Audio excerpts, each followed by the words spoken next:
And now on deck with the Tom Sox, hosted by Ben Rekosh.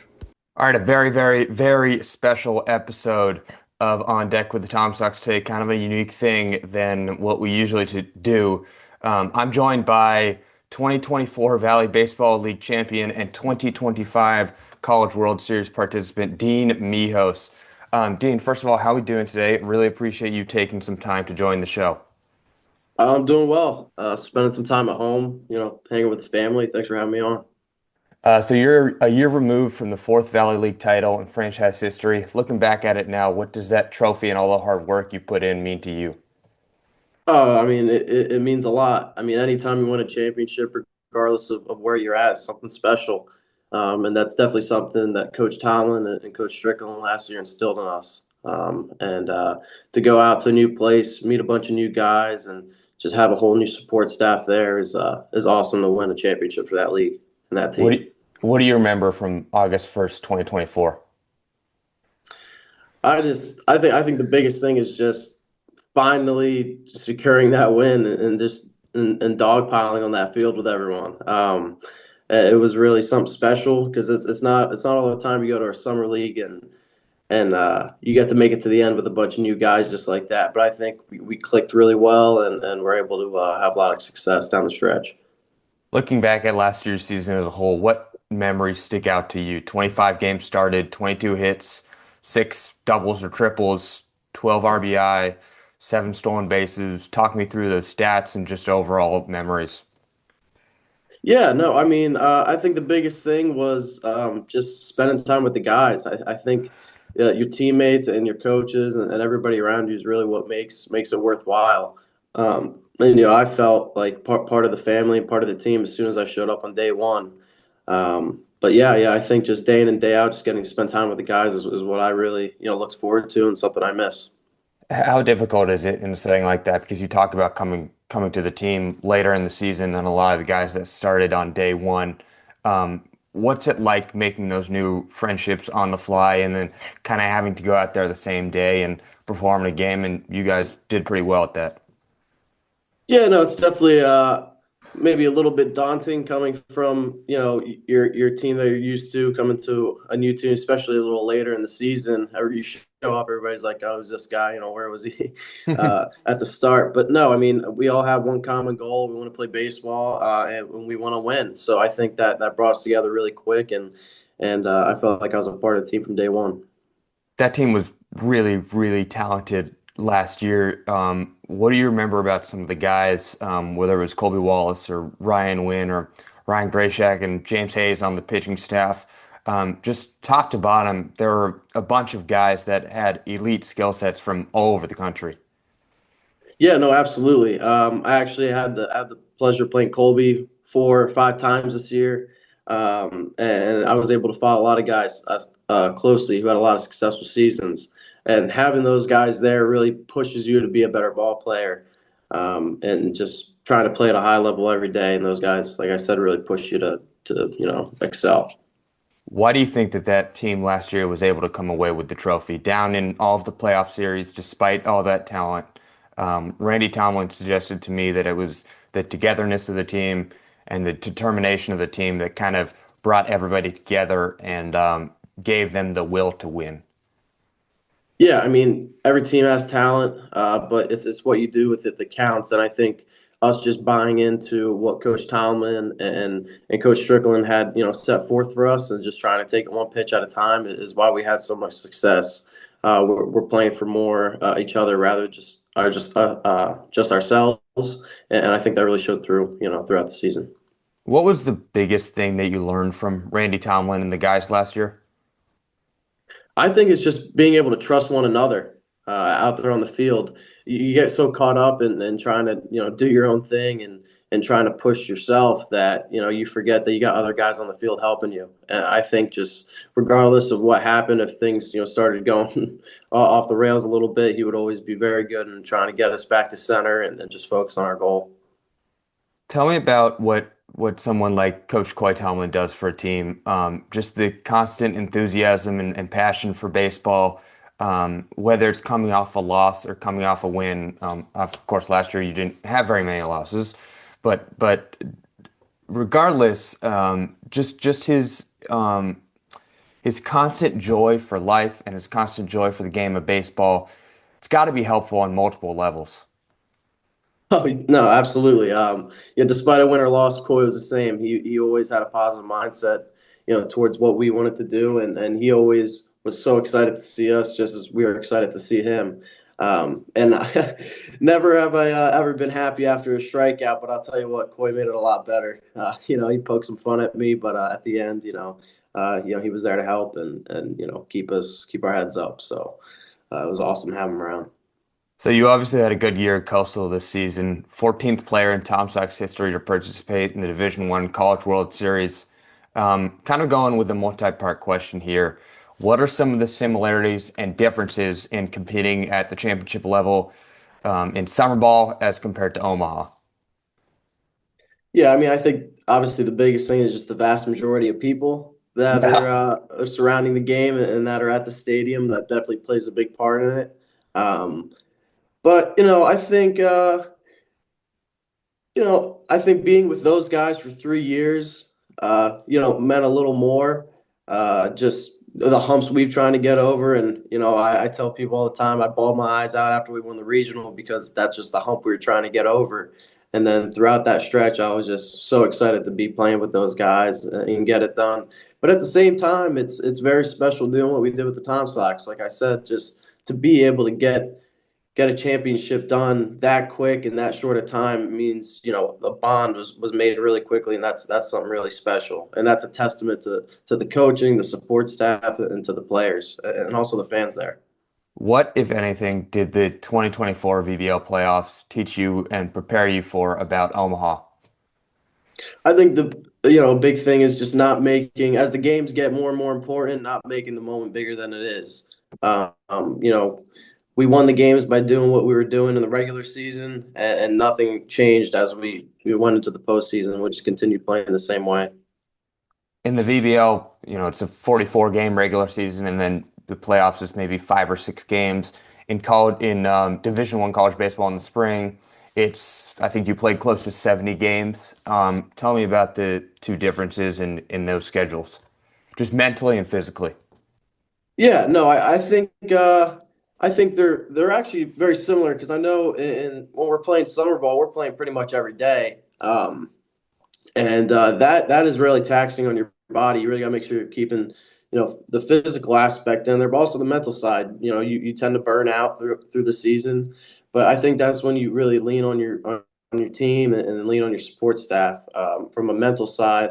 But also from a physical side, it's important to make sure you're taking care of yourself, while you're in the game and also while you're off the field. But I think having those, schedules where you're playing every day in the summer really helps you when you get into actual school ball because you're not playing as many games as often, but it's a much more extended season. So you kind of get a bit of a feel for both.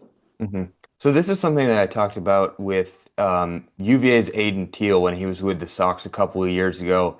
It's that when you go to Omaha, you get a lot. I mean, it's obviously all baseball, and that's kind of your focus, but you get a lot of other perks, right? You got new Yeah. shirts, new shorts, new shoes. You get to talk to media, you get to talk to scouts and coaches. Um, Tell me about some of the coolest people that you met, what your gear haul was like, if you got some new sweatshirts. Just take me through the entire Omaha experience. Yeah, it's pretty crazy actually because I mean, I like to look at it as a lot of fun, but it is a lot of distractions. Everybody, wants to talk to you, the media, and you're constantly being grabbed for stuff. Everybody on the team. So it's really important to try to really focus on we are there to play, we are there to win, but at the same time trying to soak up all the other stuff. So I know I had a lot of fun at Fan Fest where we got to go there and check out all the different booths. For example, the combat booth was great to us. We swing combat bats, so we'd walk in there and he'd be great to us and say, "Hey, man, whatever you need, just let me know." He'd hook us up. But as far as met a lot of media people, they were great. Um, but yeah, the experience was awesome. I mean, you're like a celebrity for 2 weeks. Kids wanted to come up to you, sign autographs. People want to take pictures with you, whether you're out at dinner, at the hotel, at the field. So it really was something special and something, I won't take for granted the rest of my life. How many new t-shirts did you get? I imagine it's a lot. Yeah, I got a lot of t-shirts. I don't have any drawer space here to fill it up. My brothers took it all, so I'm gonna have to wait till I get back to school to put those away properly. But yeah, I did get a A lot of bunch of t-shirts. stuff with the little College World Series logo on it, I hope. Yeah, yeah, College World Series logo, some customized Coastal stuff, Under Armour got us some stuff as well. So yeah, they took care of us for sure. That sounds like a lot of fun. Logistical thing for planning for Omaha. It's set up in a way that, you play your first weekend and it's sort of a double elimination format, and then a second weekend, it's of course a best of three series. Packing wise, do you have to pack for 2 weeks no matter what? Do you pack for 1 week and then maybe get some more stuff? What's that like? Yeah, so that's actually funny you say that. We have a coach on staff who was on the 2016 national championship team, Connor Owings, and he's like, "Look, guys, don't pack a ton. Maybe bring an extra backpack to get all this, put all the stuff in that you're gonna get there." So I kind of followed him. I just put all my whatever I needed for baseball and about three extra sets of clothes in the suitcase, and I brought two extra backpacks. And Yeah, that's pretty much all I brought because I got a lot of stuff when I was there, so I needed the extra space when I was coming back So home. you were good. You were good. You didn't have to stop at Target when you heard that you were going to be there for another weekend. No, no, I was taken care of. I was all good. That's awesome. Let's talk about your season with Coastal. 52 games played, 63 hits, 98, almost 99% fielding. What was it about this team and about your season that provided so much success? I think it was just really similar to kind of the togetherness we had on the Tom Sox team in the summer. Everybody was really on the same page, and I think the biggest thing was everybody was willing to trade, I and me for we and us. Everybody's willing to do whatever it took to help the team win, and we owned everything we did. That's something we live by. Our head coach Kevin Schnall. We live by the mantra "own it." Means owning everything we do without blaming others or pointing fingers. Whatever decisions we make and actions that we take, it's on us, and it's up to us to own those decisions. And I think everybody on the team embodied that at the highest level, and I think that's why we perform so well at the highest level. It seems to me like your season with the Chanticleers was kind of like your season with the Tom Sox. You didn't have the most hits. Um, you weren't always making the biggest play, but you knew when the moment was needed, and that kind of happened. Is that right? Yeah, yeah, absolutely. And something we talked about all the time at Coastal is it could be a different hero every day. And that's something I think you saw throughout the regular season and down the postseason. Whether it was Colby Thorndike in the EC regional game with a big grand slam or Bodine in the super regional with his go-ahead home run, make it 7-6. I mean, everybody different day. Blake Barthel making those double plays. I mean, you could go up and down our lineup. Guys are contributing. And that's something you can't say for every team. Talk to me about a young first year head coach like Kevin Schnall and the job that he did at the helm in Coastal. I mean, I can't. I wish everybody could come see him day in and day out. I mean, what you see on the interviews is it just doesn't do it justice to what we get to see every day. I mean, I can't say enough. Every time he speaks, everybody is listening. There's not a time he's not one to waste words, and when he's speaking, I guarantee you'll learn something. And the energy that he brings to the field every day is contagious, and it makes you want to be a winner and it makes you want to succeed at the highest level. And it's really something special that he can connect with his players like that. And I also got to give props to the team and the staff that he assembled this year. Hmm. Our entire coaching staff from Mike, our strength coach, Amanda, our trainer, Shoemaker, Williams, our pitching coach, Owings, Matt Schilling, and Chad Oxendine. Those guys are superstars. They're like the Avengers to me. Um, and Yeah, I can't thank them enough for everything they've done for the team. That's awesome. Speaking of Dean Mihos coming up in big moments, you're only the second ever former Tom Sox player to hit a home run in the College World Series. Before I get into the question, I'm going to test your Tom Sox knowledge a little bit. Do you know who the first one was? Oh, let's see. Is it recent? Kind of It's recent? it's very recent, yes. Okay. Was it a Virginia player? No, it was a player that was on the Tom Sox a couple of years ago, and he recently transferred and hit a home run in the school that he transferred to. Yeah, I think you're gonna have to tell me this one. It's Cal Stark with Tennessee, Okay. catcher. Had a good season for us in 2021. Anyways, walk me through the at bat in a spot that the Chants desperately needed to get something going. Yeah, no, that was actually kind of things went a little off the rails there with our coaches getting tossed, and we kind of talked to our assistant head coach Chad Oxendine, kind of settled us down, and I was coming up that inning. I knew he was mixing pitches well. I knew he had that good breaker, good downer, and he actually threw it to me early on in the at bat, and I swung through it, and I knew I was on it. I just was a little out in front. Took a couple good pitches, and I got it again. Was able to get the head out and get it in the wind and get it down the line. So that was something real special. And I kind of blacked out. It all happened so fast, and it still hasn't really sunk in. Honestly, that whole week down there or out there in Omaha. But yeah, that was a truly special moment. That's one that you kind of had to look at and make sure that it got over the wall, right? It was pretty close. Yes. So what was going through your mind there?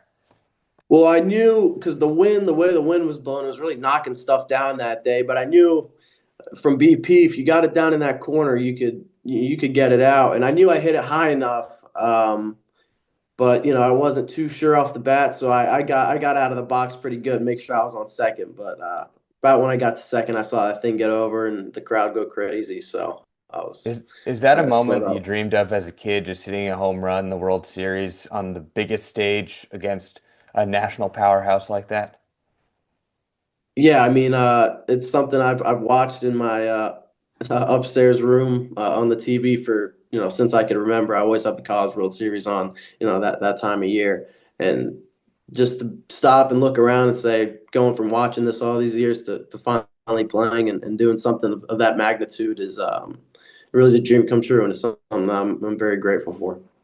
How do you deal with the quick turnaround of emotions from winning the Super Regional to the roller coaster that is the first weekend of the College World Series? You make it to the World Series as a small school. You get the chance to compete against an SEC powerhouse in LSU, and then quickly realizing that all of that is done after two crushing losses.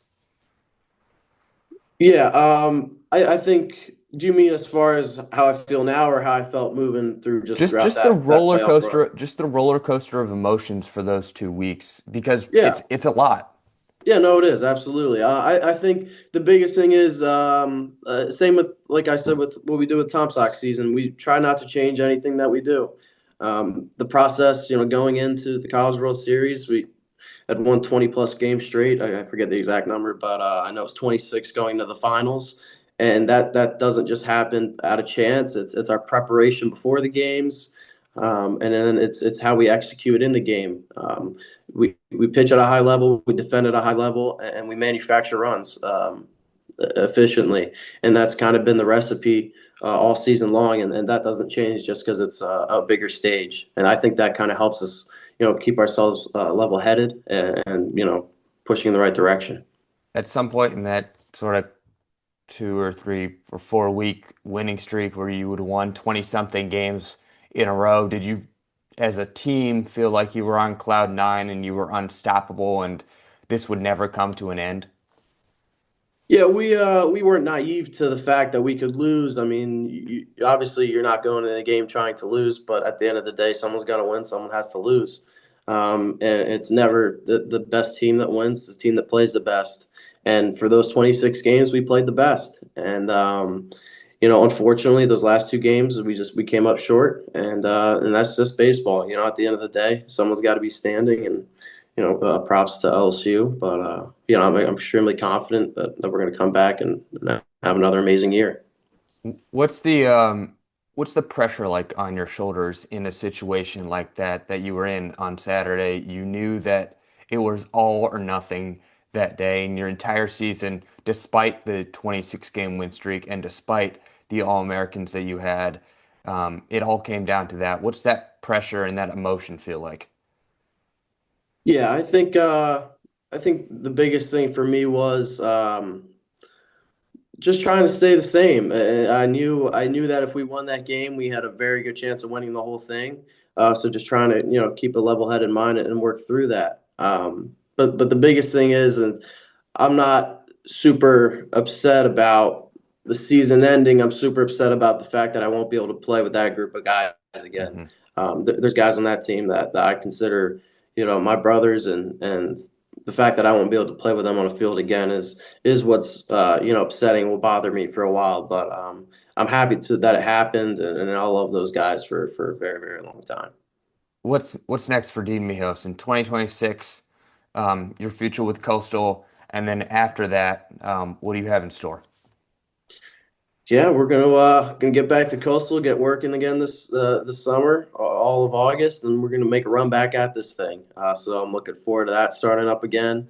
But yeah, no, I'm looking forward to having another successful season, and I'm hoping to get an opportunity to play at the next level. That's always been a dream of mine. Just got to take it one day at a time, and if I do what I know I can do, I think things will fall in the right place. I think I know the answer to this, but I want to get confirmation. You don't care about the stats that you put up this year, or if you had home run, or if you have 10 doubles in the season, or 5 stolen bases. All you want to do is get the Chanticleers to Omaha. Is that right? Absolutely, that's always the goal. That's always the goal. And then you're looking at the 2026 MLB draft. Absolutely, no doubt. Awesome. How much were you able to, you talked about this a little bit, but how much were you able to keep up with the group of guys from last summer with the Tom Sox during this spring? Yeah, no, I was able. I mean, I saw a lot of stuff, over social media, and just we're keeping our group chat alive as best we can. But yeah, I was able to talk to those guys, especially like I said, Colby playing him a bunch. I was able to talk to him and Nick Parham a lot. But yeah, no, Daniel Powell, I saw he had a great season. So yeah, it was great to follow these guys, and they'll be friends I'll have for a very long time. Was there a little extra fire in the game when you played East Carolina and facing off against Colby and Nick? Yeah, it was fun. It was some playful banner, but it was good. It was when we found out we are playing. Colby sent me a text. We'll see you soon. I was like, all right, I'll see you then, man. But yeah, it's always good to see those guys. Kind of on the similar vein, how much are you able to follow the Tom Sox organization? We talked about it a little bit, but just what's going on in Charlottesville generally. Yeah, no, I mean, I still follow all the social media accounts, and I'm very close to my host family, Jackie and George. So they kind of fill me in on what's going on. So yeah, I've been able to follow it. And usually, if there's not a rain out, I can see what's going on. But I know it rains like crazy there. So, Yeah, but yeah, no, I've there's been following it very well. So there's been a lot of rain. It's been pretty hot this year too, so we've had to deal with that. yes. We've had to deal with that also. Couple more here before we wrap up. Thanks to you and your team last year, this team this year has the chance to do something that's not been done in the Tom Sox 10-year franchise history, and that's go back to back, win 2 championships in a row. What would your message be to the guys this year trying to win the Jim Lineweaver Cup later this month? Yeah, I think the biggest thing is don't focus on what's far down the road. Just focus on what you have today. Winning the day is the best advice I could really give them, because it's a grueling schedule. It's hot.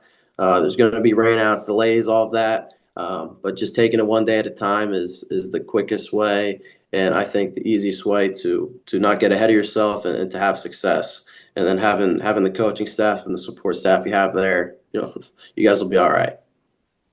Kind of in a similar sense to that one too. You talked about your great fan base and the great culture that's been built in Coastal. Similar things apply in Charlottesville. We take a lot of pride in our community and what we do for the Charlottesville area. What do you remember about the Charlottesville fan base, and what would you say to them, speaking on last year and speaking towards this year? Yeah, the fan base was, I mean, supportive as any fan base I've been a part of. It's really cool to see a town like that rally together over, a small summer team at a small high school field.